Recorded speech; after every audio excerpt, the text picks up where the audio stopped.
Yes. Yeah. My other thing about favorite thing about baby metal is how like action style things get really mad about them. Yeah. Or at least about this. But yes, there's like Yes, they are. Yes, they are. and then when you have like the taste and you have the show, you're like actually fucking Yeah. I think the coffee day is like legitimately very large battle on it. I've never heard of Yeah, for 1 minute. I read this one article which says using your voice as a older word, he was like more or less it was after shitty I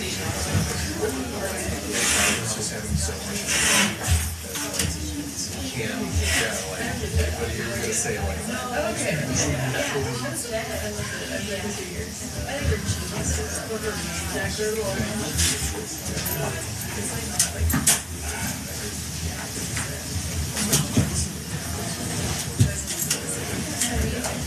so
Second email from Flynn.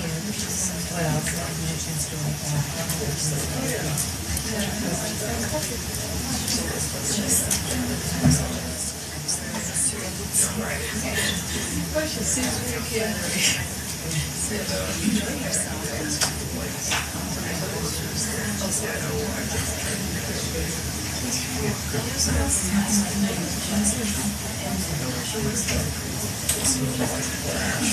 Which day?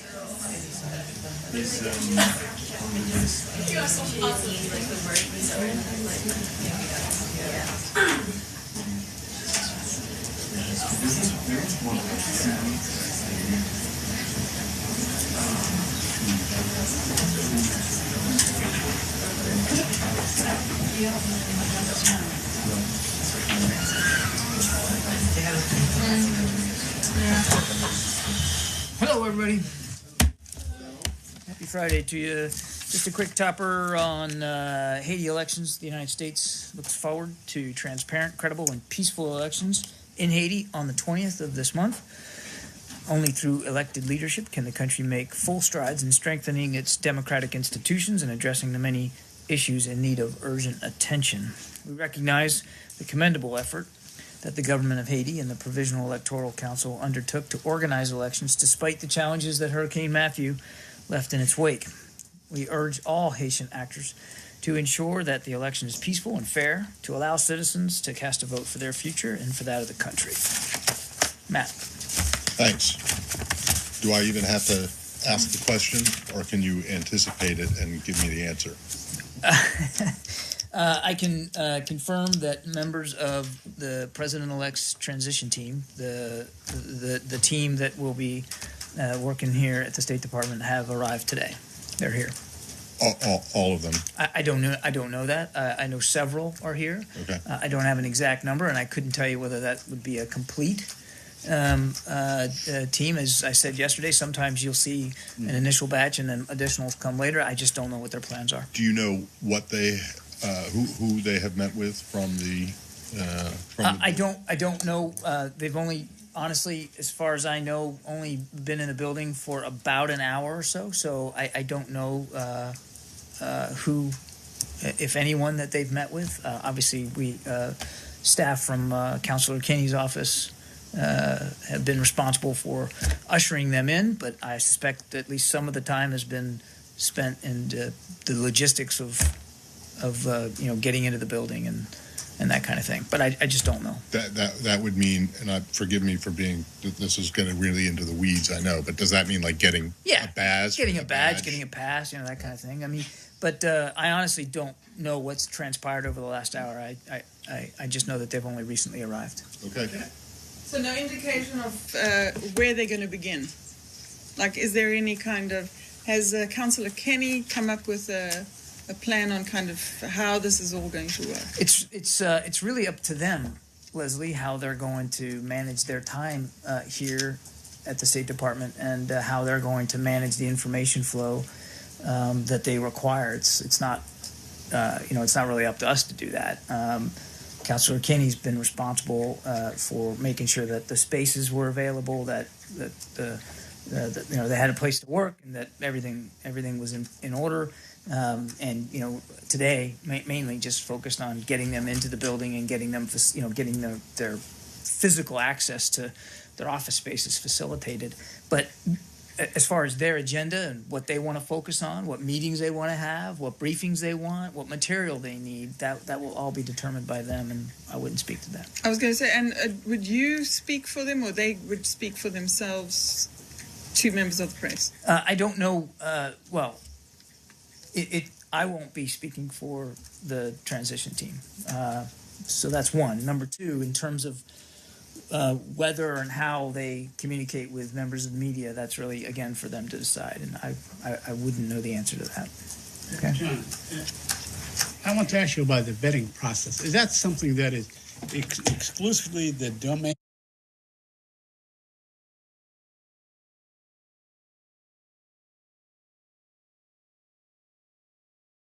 I'm sorry? The vetting process for whom, Saeed? Vetting process for those who are joining the department, those who are coming, to join the department, to fill in all these positions and so on. Is that the exclusive domain of those who are coming, the vetting process, or is it something that you are involved in any way, shape, or form? Do you mean the vetting process for the transition team? Yeah, no, not for the transition team, for those who are coming to fill in all these positions that we talked about yesterday. You have like 300-400, we don't know how many, but how are they vetted? Is it exclusively their thing, or do you have something to do with it? I mean, do you look at all these potential employees and say, okay, well, we know this about this? Well, you know what I mean? The responsibility for filling staff positions in the new administration, right? However many they are, will be up to the president-elect and his transition team, and then post inauguration, won't be a transition team anymore. It'll be the administration, the new administration. They'll be responsible for deciding and determining, interviewing people for whatever various positions they want to fill. But that'll be, obviously, those decisions will be theirs to make. John, could you tell us exactly how you are going to work with them? Are you going to talk about any issue, or are you going to work on each issue, each policy, each country, each regional issue? How does it work? Well, we are certainly prepared to be that thorough if that's what the transition team desires. But really, the information flow, both in terms of quantity and content, will be up to them to determine. So, as I've said,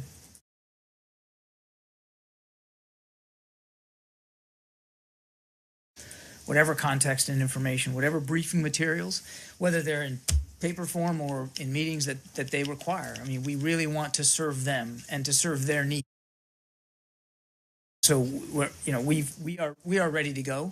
The bureaus have been preparing for weeks now to have material ready for them to look at if they want it. But it really will be determined by their in terms of what they really want.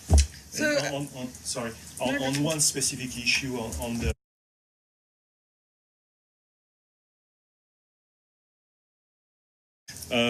are you more concerned than you were with the nomination which occurred this morning at the NSC and at the head of the CIA?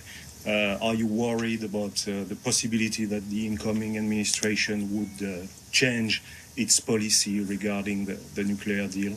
Well, as I've said many times, Nick, we're focused on pursuing the foreign policy agenda and priorities of this administration. We only have one president at a time, and our focus is on continuing the foreign policy agenda of President Obama.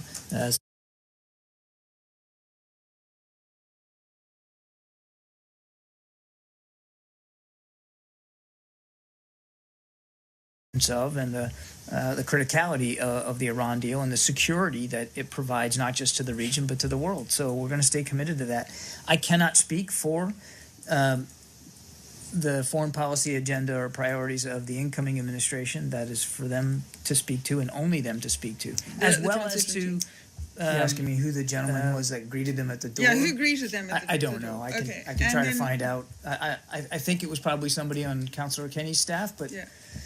I don't know that for sure, since I wasn't in the lobby like you. I just don't know who was there. I just happened to be there. So, and who did they meet? Who are they going to meet with first? The councillor or? I don't know. As I said, I don't know what their agenda is for the afternoon. And again, that's for them to determine. And I'm just assuming, and that's a dangerous thing to do from this podium. But my guess is that well. Not if you're Matt Lee.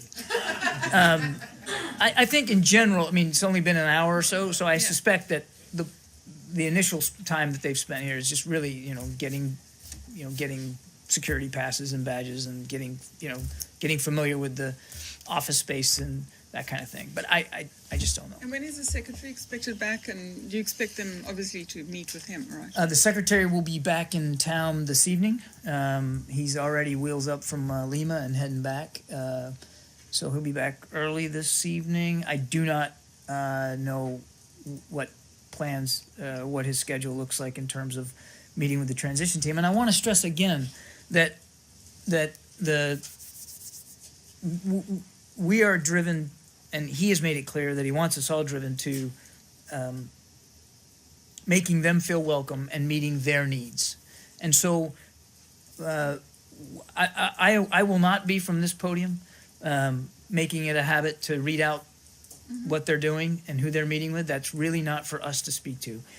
So I just want to lay that out right at the outset, that I'm not going to be providing a daily TikTok of their activities.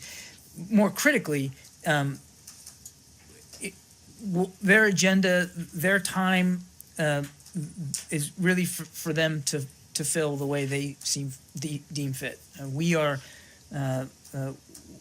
We're going to, again, make them feel welcome. We're going to handle this transition in a professional, seamless, effective way. And that means we need to be dedicated to fulfilling their needs. And again, that's where the secretary wants everybody's heads to be, and that's where they are. Can I just add somewhat related to this? I'm wondering if you know whether or not you've heard from the Japanese government about the meeting between the president-elect and the prime minister. To my knowledge, there's been no such contact with the Japanese government after the meeting. Is that something that you would have expected or would have wanted, or? No, I don't think there was any expectation here that we would have heard from them. Yeah. Go to Syria? Yeah. Okay. First of all, could you update us on the phone call between Secretary Kerry and Foreign Minister Lavrov? Was it a meeting? I'm sorry, I take it back. They met briefly yesterday, yes. And we issued we didn't issue, but they did a little communication with reporters after the meeting. That transcript that we released talked about what they spoke about, which was obviously largely Syria, and both of them indicated that that Aleppo was on the topic, on the agenda list of topics discussed, and how we can continue to try to still work towards a cessation of hostilities.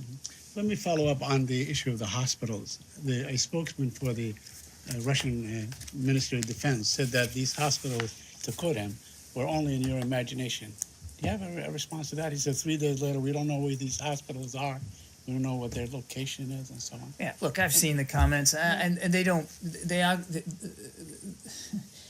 even merit a response by me. As we've talked about the last couple of days, it isn't John Kirby saying that hospitals are being hit. It is respectable aid agencies that are reporting this on their own, not proactively. As I said yesterday, I can't speak for the Syrian military or the Russian military. I don't know whose airplanes are hitting these hospitals.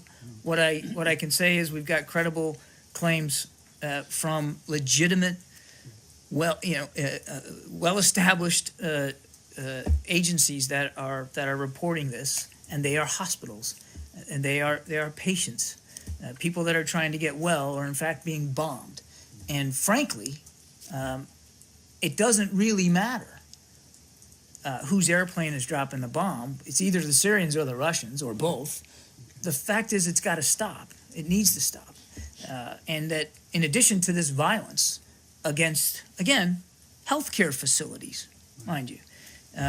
No aid, none, zero, has gotten in recent months to the people of Aleppo. And I talked about it yesterday, and or not yesterday, I think a week ago, but we continue to see residents of Aleppo picture this in your mind, tying ropes around their abdomens to stave off the hunger pains. These healthcare facilities, the same ones that are being bombed, doctors in there are reporting using unsanitary equipment and gear because they can't get supplies in to operate and to work on people. Unsanitary. People are going to unsanitary sources of water. They're eating weeds and seed stock, as well as their own livestock to try to survive. 80% of households in Syria, according to information I saw this morning, about 80% of them, they're also having to sell off their assets, whether it's furniture or dishware, just to try to find some kind of resources with which to feed themselves. And, I do want to read a quote now. This is a quote from an Associated Press story. So I'm quoting from a press report. I understand that. But an AP story that talked about hospital workers being forced in Aleppo to rush to evacuate infants from a hospital that was being bombed. And this doctor's quoted, now he's texting apparently this correspondent, and this is the doctor's text. Now it is being bombed, the hospital. I'm sorry, I have to go transfer the children. He's the head of the pediatric hospital. This is a text and a message to the AP. And as we drove out with the ambulance, warplanes were firing and artillery were shelling. But thank God we were not hurt. Infants in incubators having to be taken out of a hospital because it's being bombed. So it's completely reprehensible and without any justification whatsoever. My last one is on the aid. The UN is saying that all sides, the Russians, the Syrians, the opposition, they're all preventing aid from going in. So everybody is party to this kind of thing. Do you concur? Do you agree? Do you dispute that? The information that we have is that by far, the vast majority of obstacles that are being put in place to aid getting in are by the Syrian regime and the Russian backers. Now, I talked about this a few days ago. It's not that we haven't seen reports that certain opposition groups have also caused a problem. We've seen those reports, and they're deeply concerning us, as I said the other day, and we have communicated that concern to opposition groups and to other nations who have influence on other opposition groups. So I'm not saying that it's not in the realm of possibility that that there are other obstacles being put in place. But by far, without question, every bit of information we're getting is that the obstruction of aid getting in is being caused by the regime and their backers. Just one small point here. The Russian Foreign Ministry says that Secretary and Foreign Minister Lavrov did speak by phone today. Are you aware of that? Yes, but I thought you were referring to yesterday.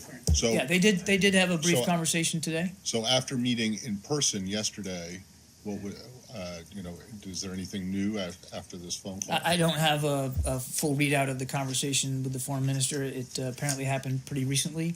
I suspect that the topic was again Syria, but I just don't have a full readout of it. But yeah, they talked today. Yeah.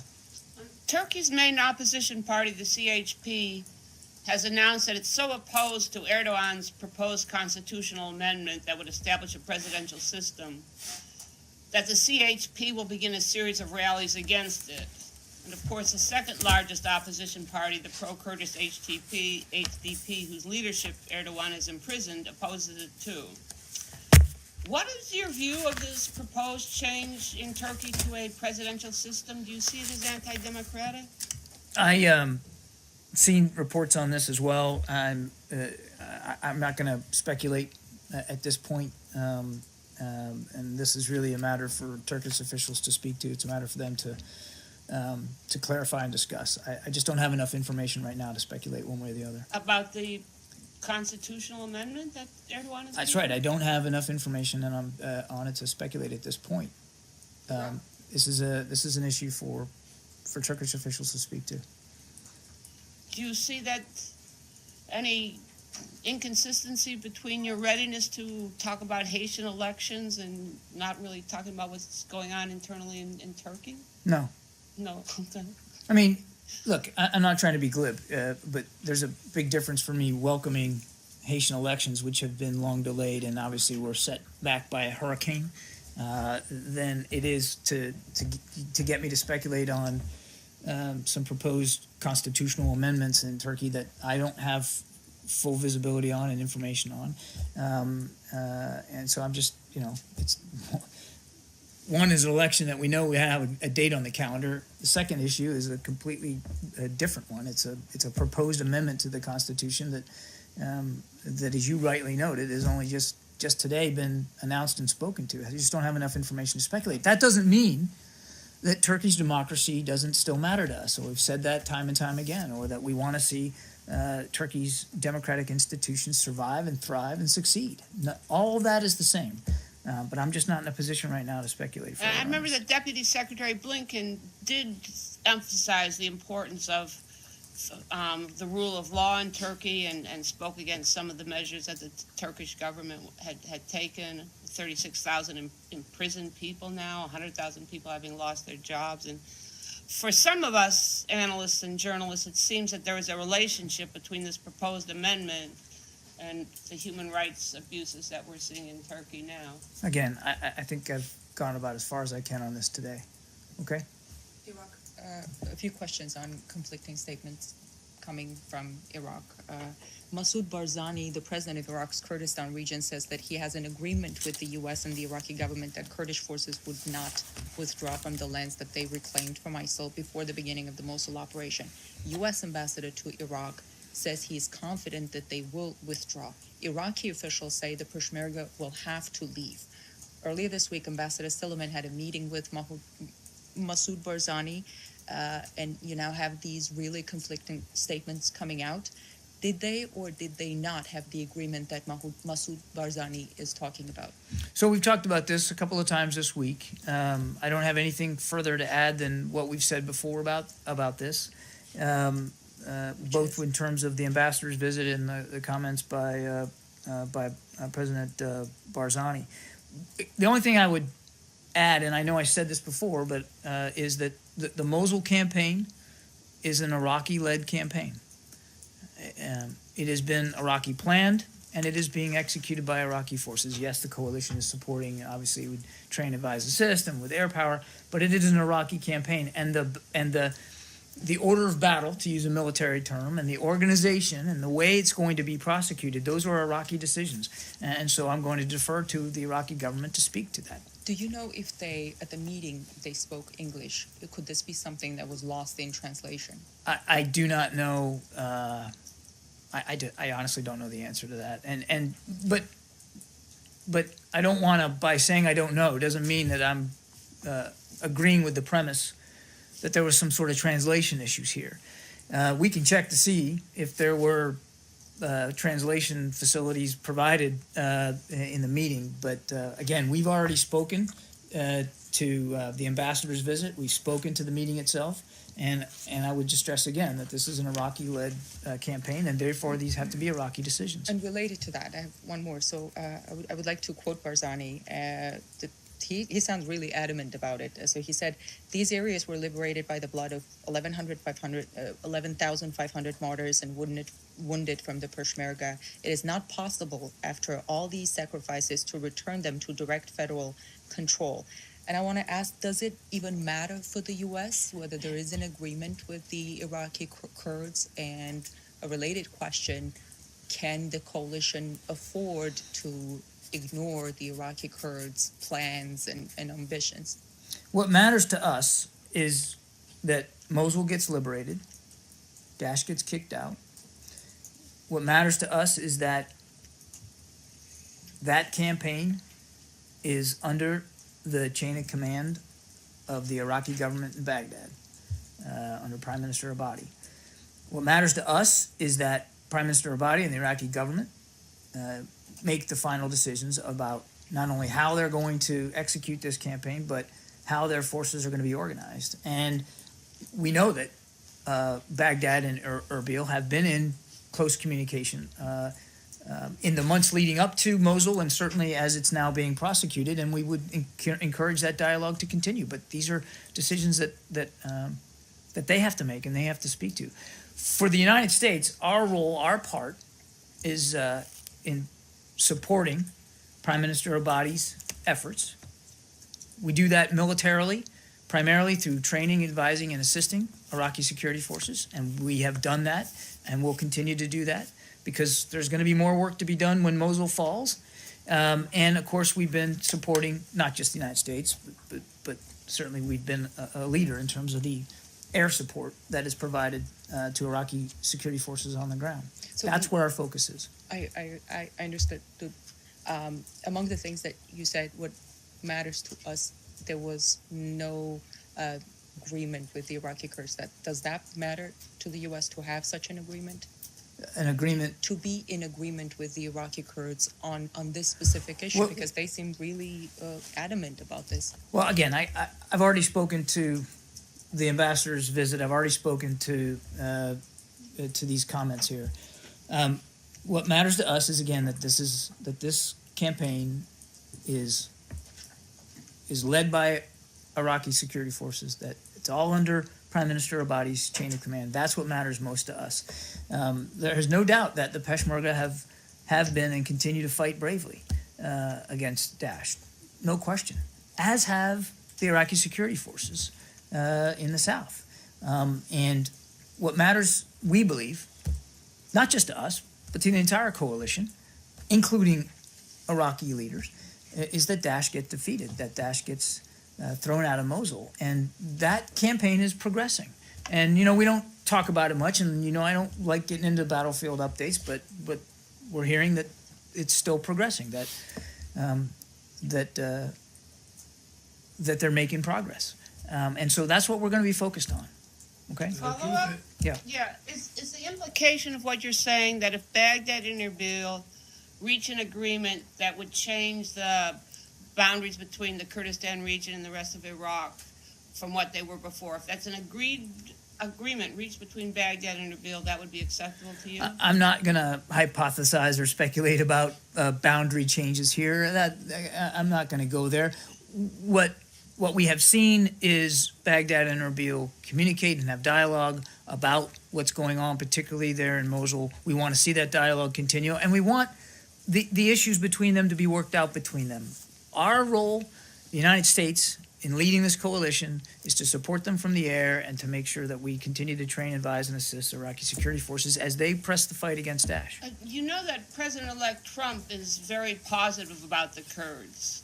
He said they're proven the best fighters, they're the most loyal to us, they have a great heart, and he says we should be working with them much more than we are. So what I take from his appreciation of the Kurds is that by the time these issues come to a resolution, which is going to be some months from now because it's his ongoing military campaign, it will be President Trump, and perhaps likely the new administration would be more favorably inclined than maybe the current one to some sort of changes in his borders that Baghdad and Erbil might reach together? Do you think that's a reasonable way to look at things? You might have the luxury of being able to predict and speculate about what's going to happen under President-elect Trump's administration. I don't. I can tell you that we continue to be focused on supporting Prime Minister Abadi in his efforts to prosecute this campaign. That won't change. And as I've said, I just said it a few minutes ago, and I've said it many times, there's no question that Peshmerga forces have fought bravely, courageously, and continue to do so. And we respect that.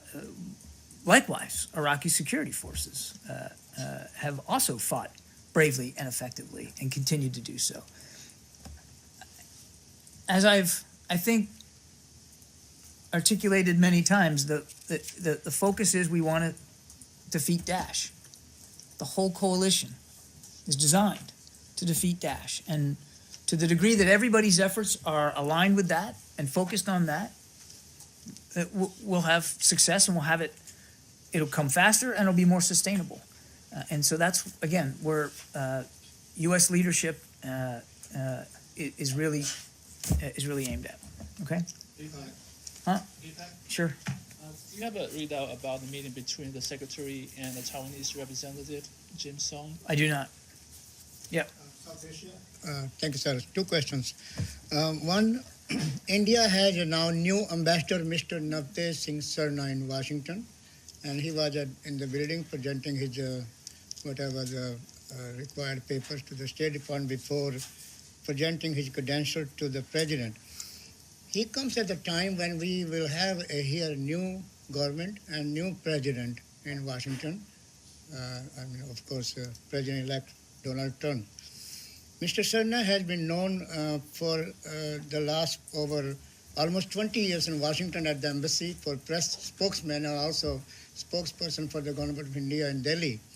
And before coming here, he was a High Commissioner to UK, where he fostered the UK-India relations, and his mission here also same thing, to foster the US-India relations.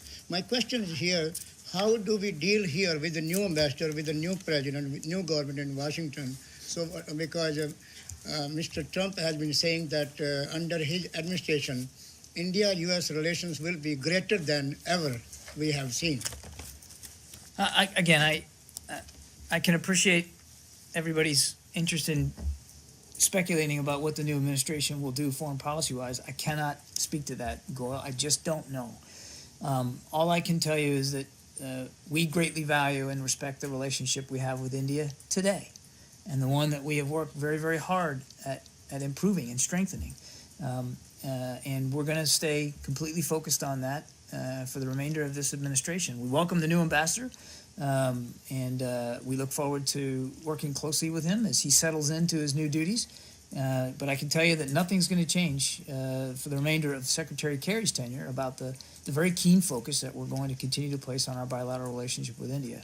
What happens after the inauguration of our new president is really for the new administration to speak to.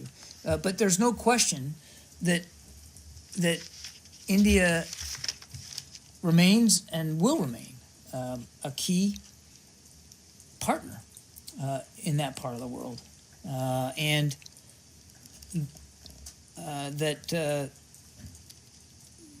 that strong bilateral relations will need to continue. But what it looks like, the form and content and shape, that's I couldn't possibly predict what that is. And second, as far as fighting against terrorism, are you okay? In the region, President-elect Trump was very much against the terrorism or fighting against terrorism, root out terrorism from around the globe, including from South Asia, but also at the same time. Do you see any policy change as far as fighting under his administration against terrorism, especially for U.S.-Pakistan relations, because where this problem is existing still today and chaos is going on in the region? Goyle, I cannot speak for the incoming administration. I can't. I've seen some comments that they've made about a counterterrorism focus. That's for them to address. nothing changes about our focus on the importance of regional, collaborative, and effective counterterrorism operations, and to our interest in seeing all the countries in the region likewise expend a great deal of energy and effort and leadership on that. I just can't speculate about the future, and I wouldn't do that. But Okay? can I just quickly ask you in the same thing? If Do it's the you same feel- thing about the new administration, No, no. my answer is going to be No, very no, much similar not to the what I new just gave. administration. Current going on. Does this administration or this building or secretary favors Pakistan to name as the state-sponsored terrorism because a bill going on and online signatures have reached to the White House and State Department, and there was a bill in the Congress that it's time to send a strong message to Pakistan, stop terrorism. Look, I'm not going to get into a discussion about that. We routinely discuss with our Pakistani counterparts the importance for continued focus and energy on the counterterrorism efforts and the terrorism threat, particularly along that spine between the two countries. Our focus on this and the focus that we want to see Pakistan expend on it, that's not going to change. Thank you, sir. Saeed. Can we go to the Palestinian-Israeli issue? Sure. And we have some Palestinian journalists in the back from Gaza and the West Bank. Welcome. Welcome. Yeah. Good to have you here. Okay, very quickly, the PA, the Palestinian Authority, is increasingly using its police forces to quash peaceful protests of Palestinians.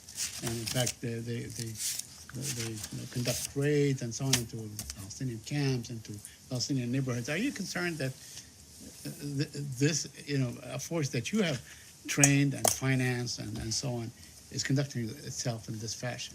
Well, I've seen the same reports. I'm not going to comment on specifics. I think I won't do that. But obviously, we're always concerned, and we will always want to caution everyone to avoid violence, to use restraint, and to maintain calm. Mm-hmm.